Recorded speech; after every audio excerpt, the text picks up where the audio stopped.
Hello बच्चों, आज हम लोग पढ़ेंगे ओ की मात्रा वाला शब्द। चलो बच्चों स्टार्ट करते हैं। लिखना और पढ़ना दोनों सीखेंगे। माँ मपा ओ की मात्रा मो अर मोर। गा गपा ओ की मात्रा घोड़ा पड़ा की मात्रा डा घोड़ा। ता तपा ओ की मात्रा तो तपरा की मात्रा ता तोता। कपरो का मंत्र को अट कोट। लाल परो का मंत्र लोट परा का मंत्र टा लोटा। खर गपो का मंत्र गो अस खरगोश।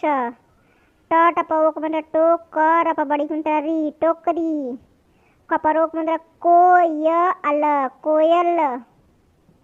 जपो का मंत्र जो अक अर जोकर। ढपाओ का मंत्र ढो अल अक ढोलक। मपाओ का मंत्र मो अट अर मोटर। ओ अखल बड़ी मंत्र ली ओखली। नपरो का मंत्र नो अट नोट। चपाओ का मंत्र चो अर चोर।